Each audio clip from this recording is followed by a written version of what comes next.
Labdien,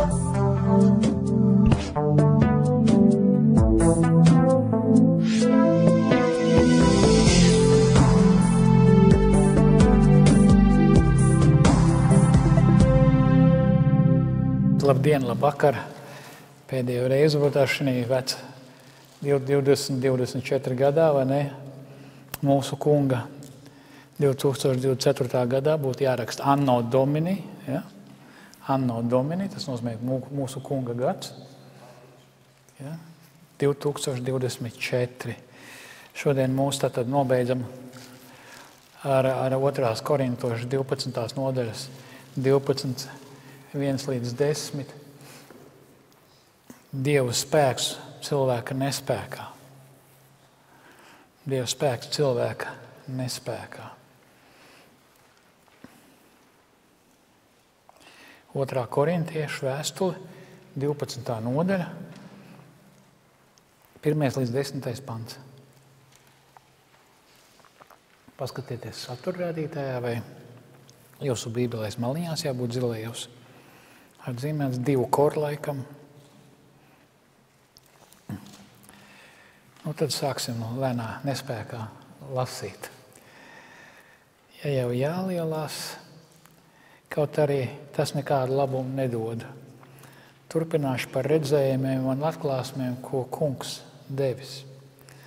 Es pazīstu kādu cilvēku Kristu, kas pirms 14 gadiem tika aizrauts līdz 3. debesīm. Vai viņš tobrīd bija miesā vai ārpus miesas, es nezinu, Dievs to zina. Ka viņš tika aizrauts. Tāpat es zinu par šo cilvēku, vai viņš bija miesā ārpus miesas, es nezinu, Dievs to zina, ka viņš tika aizrauts paradīzē un tur dzirdēja neizrunājumus vārdus, kurus cilvēkam nav ļauts izteikt. Ar šo cilvēku es gribu lielīties, ar sevi pašu negribu, ja nav vienīgi ar savu nespēku. Ja es lielīšos, es būšu nejēga, jo es runāšu patiesību, es tikai piesargos, lai šo dižo atklāsmu dēļ kāds par mani nespriež vairāk, ka tikai to, ko redz vai no manis dzird. Tādēļ, lai es nepaukstinātos, man ir dots dzelonis miesā. Sātana eņģelis. Tas mani sit, lai es pārlieku nepaukstinos. Es 3 reizes esmu piesaucis kungu, lai sātana eņģelis no manis atstājas. Kungs man sacīja, tev pietiek ar manu žēlastību, jo mans spēks to pilnīgs nespēkā. Tādēļ es labāk lielīšos ar savu vājumu, lai Kristus spēks mani varētu iemājot. Tādēļ labprāt nespēkā, pazemojumos, trūkumā, vajāšanos un spaidos Kristus dēļ. Vienmēr, kad esmu nespēkā, es esmu stiprs. Tas Dieva vārds. Amen. Sverenais Tēvs, lai arī mēs nākam Tavā priekšā un varbūt ar šo nē, ar to patiesību, arī mēs pārdomājam to, ko Pāvils saka, ka patiešām nevienmēr notiek pēc mūsu gribas. Mums ir slimības, mums ir kāds cits skaits, mums ir kaut kādas nespējas, mums ir kaut kādas nepilnības, kaut kas nepavērās tā, kā mēs gribētu, apstākļi. Māci mums tāpat kā Pāvilam neapšaubām vērsties pie Tevis, vai tas ir pārvarams apstākļus, nespēks vai nē.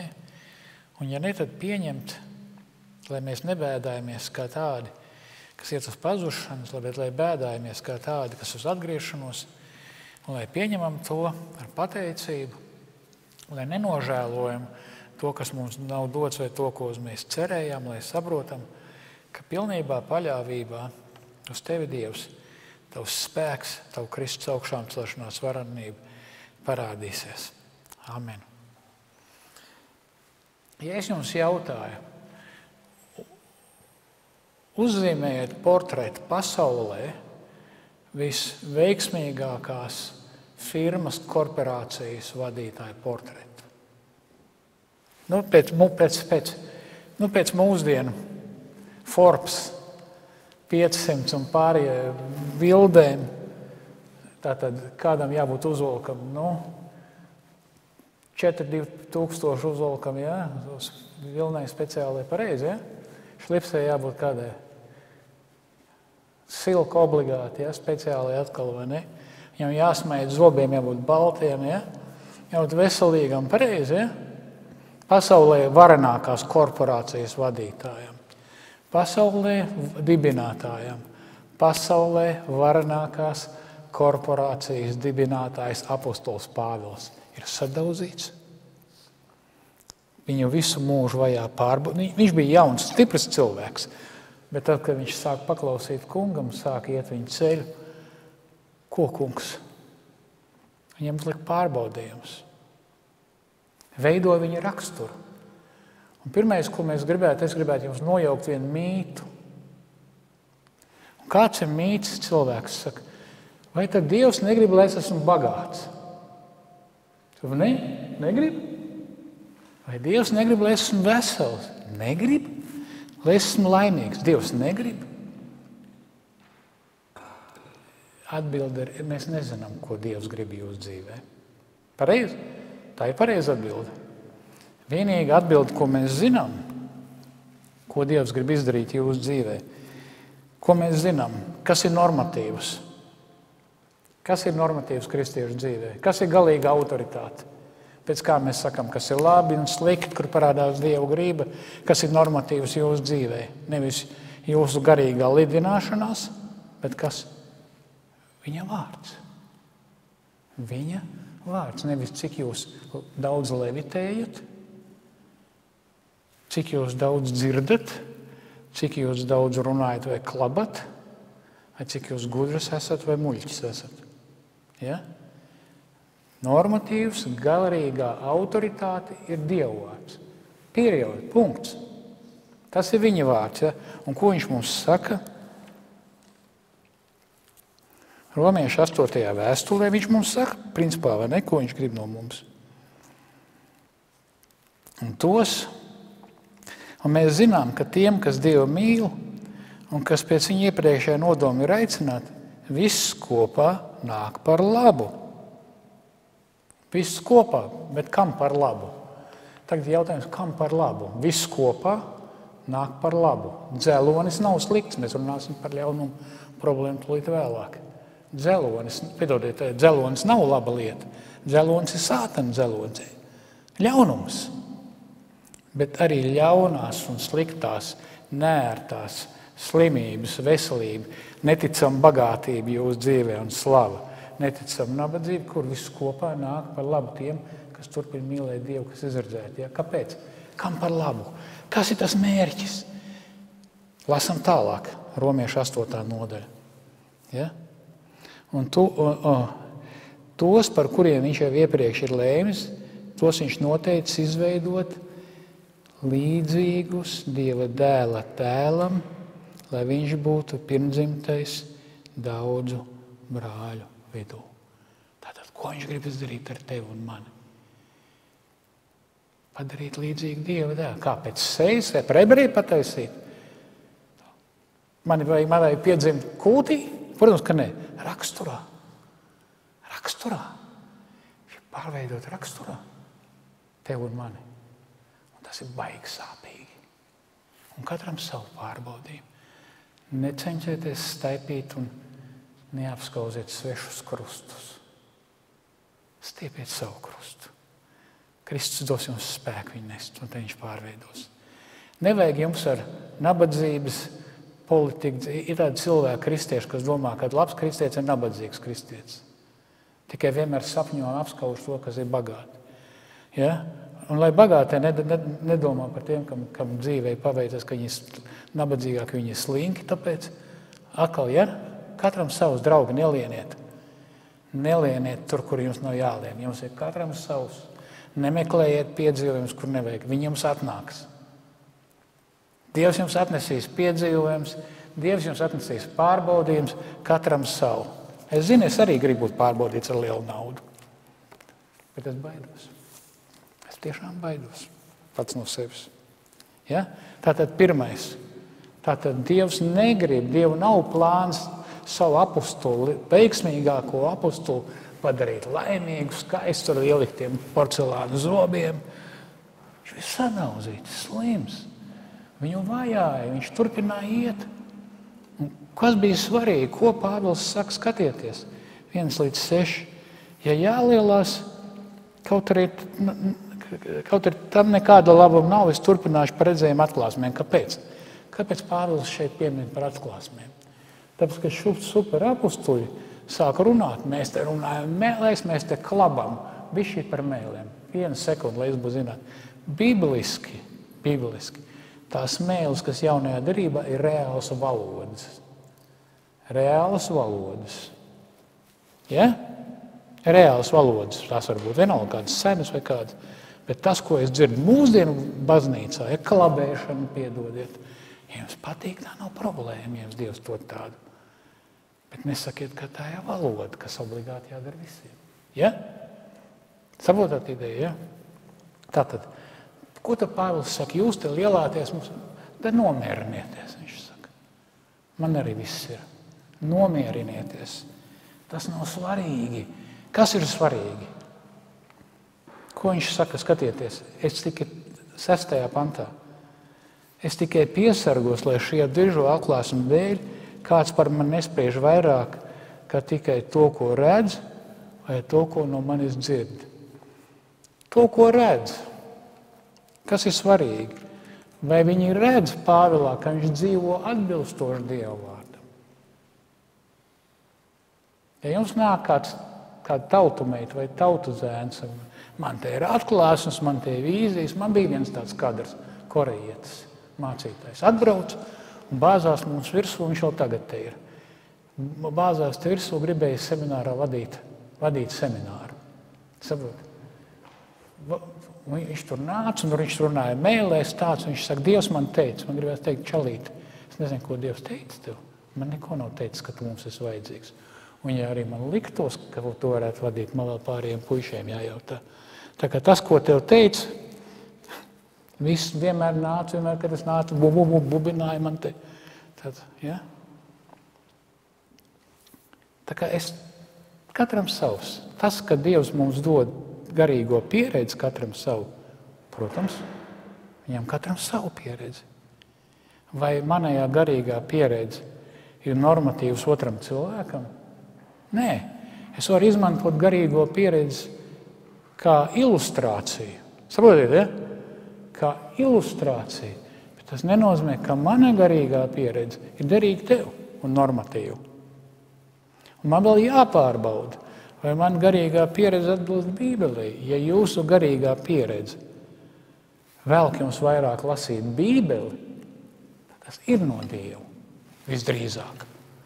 Bet ja mums brauc uz izbraukumiem, dažs labs ar tādu baigi garīgo pieredzi, un ka viņam lūdzu palasīt rakstu vietiņu galvā domu, kad tu paklausies, ko viņš tur runāja, es sapratu, ka viņš tā kā Bībeli vispār nelasa, viņam ir savas domas.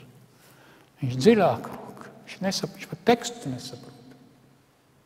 Saprotiet ideju, ja? Mums ir teksts atstāts.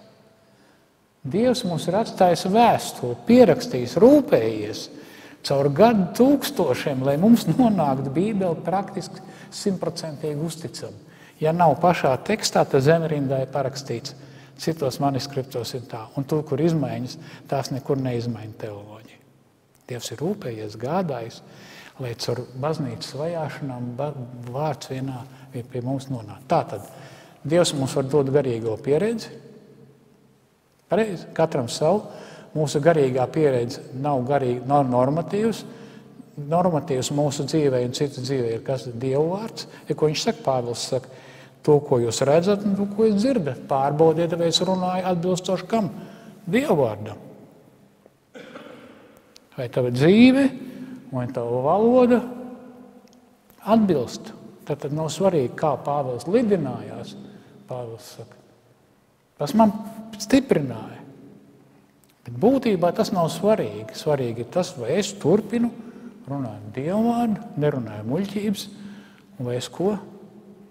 Vai es dzīvoju atbilstoši.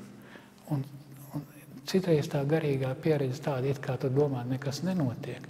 Tikai pēc gadiem tu saproti. Mierīgi, bez trakumiem, bez ekscesiem. Dievs tev vadīs stingri, mierīgi. Katram savs. Jūs nemeklējiet citu, nevajag jums māžoties pakaļ nevienam. Es zinu, Jonatans Edvards, tad, kad Dievs sāka dot atklāsmes, un cilvēki arī bija šī atmoda Amerikā, viņš presbiterēņu mācītājs filozofs. Šik daudz cilvēku turpināja imitēt valodas pēc tam. Kāpēc? Bija viens laiks atmoda, cilvēki runāja svešās valodās. Kas notika uzreiz? Kad bija atmoda? Izmainījās cilvēku dzīve. Krogi taisījās ciet. Saprotiet? Piemēram, mūsdienu pasaulē jūs redzat, tur ir atmoda, tur viss skrien. Ir jautājums, ja tur ir atmoda. Padomājiet, kā notika Latvijas laikā brāļu draugu atmoda. Kādā veidā izmainījās kultūra. Kas izmainījās kultūrā? Ja? Jo pirms brāļu draugu atmodas, no pavasaros pie mājām, pie saimnieku mājām, zem sniega bērnu līķus atrada. Ziniet, kāpēc? Puiši meitenēm, saimnieku puiši, jauni puiši, jauni meitenes, kā saka, kalpa puiši dzīvoja viena blakus viens otram, un tur elektrība nebija, viņas taisīt podus. Un met laukā bērnus sniegā. Ja? Krogi vienmēr piedzerās un tam līdzīgi. Tad, kad sākās brāļu draugu atmoda, cilvēki, kas gāja, tas izmainīja cilvēku dzīves. Cilvēku dzīves izmainīja. Pārtraucās šitā mētāšanās, cilvēki sāka mācīties Dievu vārdu. Kāpēc latviešu tauta ir viena no kulturālākajām tautām? Kāpēc? Tas, ka brāļu draudzes teica, jums jāmācās lasīt Dievu vārdu.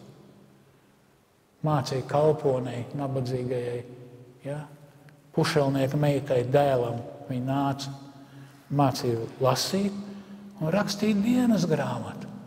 Un nabagiem iemācīja lasīt un rakstīt.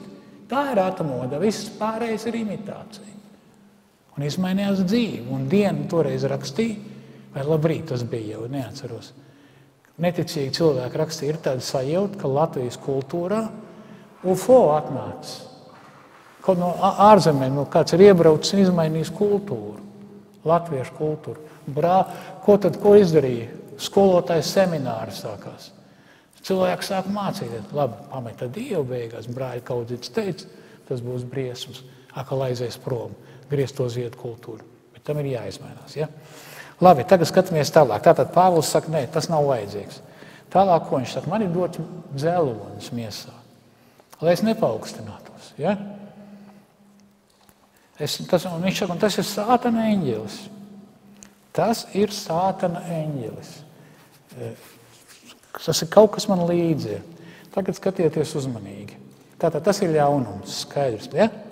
Tas ir ļaunums. Es nevaru, man no šitā ir. Sakiet uzmanīgi, vai Pāvils uzreiz teica, super, es priecājos nespēkā. Vai Pāvils teica uzreiz, es labprāt esmu, vai ko Pāvils darīja? Pirms viņš pieņēma.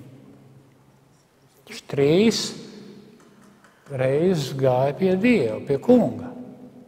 Viņš teica, kungs palīdz man. Es nespēju.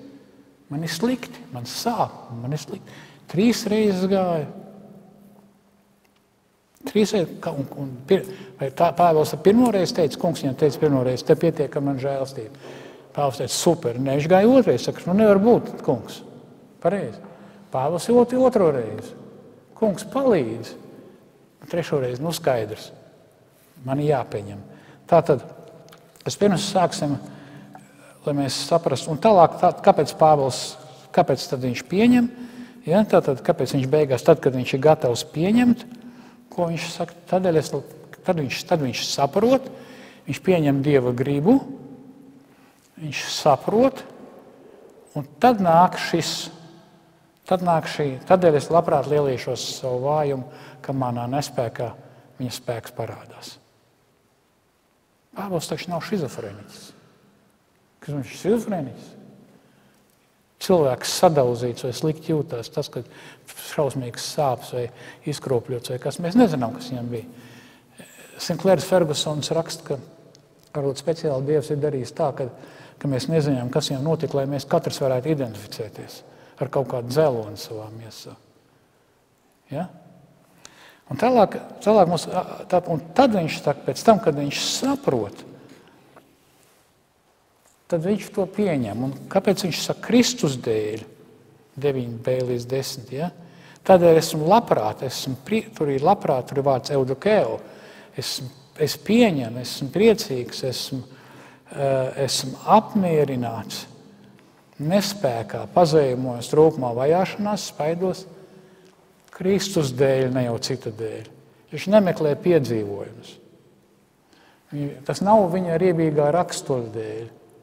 Ja? Saprotiet, cilvēks vienkārši varbūt ir pēc rakstura tāds, ka viņi pacēst nevar. Sako, Kristus dēļ man vai nē, tu vienkārši čalīt, tu vajadzētu kļūt līdzīgākam viņš Kristumu, un tad, to ne, Kristus dēļ. Vienmēr, kad esmu nespēkā, esmu stiprs. Nespēkā, es zinu, ka Kristus spēks caur mani darbojas. Tātad, un šeit ir svarīgi, es gribētu, lai mēs vēlreiz par ļaunumu problēmu. Kāda ir ļaunuma problēma? Kā tiek filozofiski uzstādīt? Uzvelkiet, lūdzu, tagad noteikti domāšanas cepures. Tātad Dievs ir visvarens. Pareizi. Ko mūs apvaino? Ko kristiešus apvaino, nekristieši? Dievs ir visvarens. Un jūs sakāt, ka Dievs ir labs. Pareizi. Bet ļaunums notiek. Kāds ir secinājums? Viņi saka, un diemžēl kristieši arī iekrīt, ka Dievs vai nu nav visvarens, vai nu Dievs nav labs. Pagaidiet, ir loģiski. Kur šeit ir kļūda? Es speciāli devu sekundi, kur šeit ir kļūda? Kļūda, ka viņi mālē ne to Dievu. Bībelē Dievs neuzskata par vajadzību iznīcināt visu ļaunumu. Jā, viss notiek pēc Dieva plāna, arī ļaunums, bet Bībelē Dievs neplāno un viņa uzdevums. Viņš negrib iznīcināt visu ļaunumu. Kāpēc? Jo ir ļaunuma pastāvēšanai viņam ir kas? Morāli labs iemesls. Piemēram, Pāvila gadījumā. Kāpēc Pāvilam ir dots Sātana eņģelis ļaunums? Kāpēc Pāvilam dots? Lai viņš nepaukstinātos, Pāvils aiziet pa gaisu, Pāvils nevarētu kalpot vairāk. Pāvils lielītos ar sevi, nevis ar Kristu. Visi redzētu, ka viņš darbojas, šis skaistais draugi. Ziniet, kādā veidā izveidot labu kompāniju? Velkiet tādus uzvalkus, velkiet tādā krāsā, tādus zobus sakārtojiet, smaidiet tādā veidā, runājiet tādā veidā. Patiesībā Pāvils redzēt, viņš ir dibinātājs. Nē, tur jābūt Dieva spēkam, nevis viņam. Saprotiet, kur ideja? Ja? Tātad, kurā vietā jūs Bībelē lasāt, ka Dievs līdz Kristus otrajai atnākšanai iznīcinās visu ļaunumu? Un tāpat laikā mēs lasām uzmanīgi. Dievam ir morāli labs iemesls, kāpēc? Ko tad viņš saka Romiešu vēstulē? Viss kopā, latviešu tulkojums, nezinu, kā rediģētais, kur raksta, ka esmu piedalījies, kuras neesmu piedalījies pēdējā tulkumā. Es kāds man ierakstīja, ka es nevienu stundu neesmu bijis klāt. Bet viss kopā nāk par labu.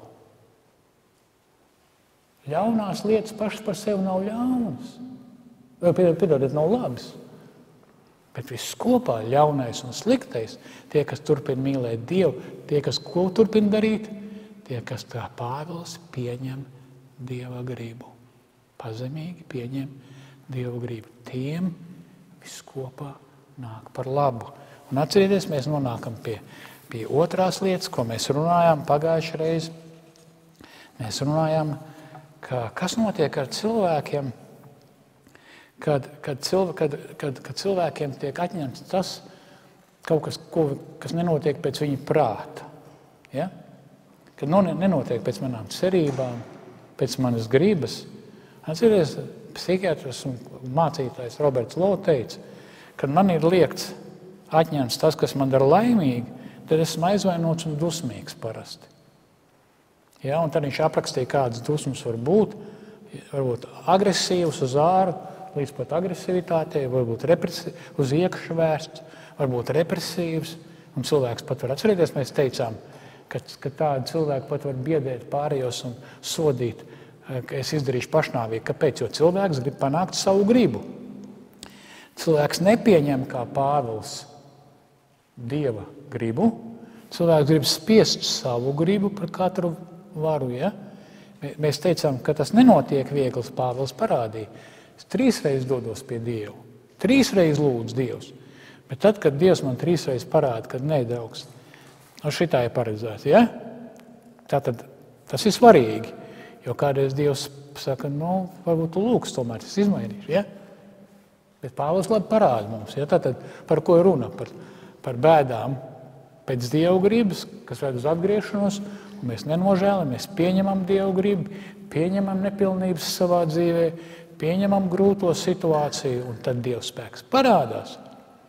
Arī mēs turpinam spiest, manipulēt dažādā veidā, lai dabūtu savu pārējos cilvēkus čakarēt.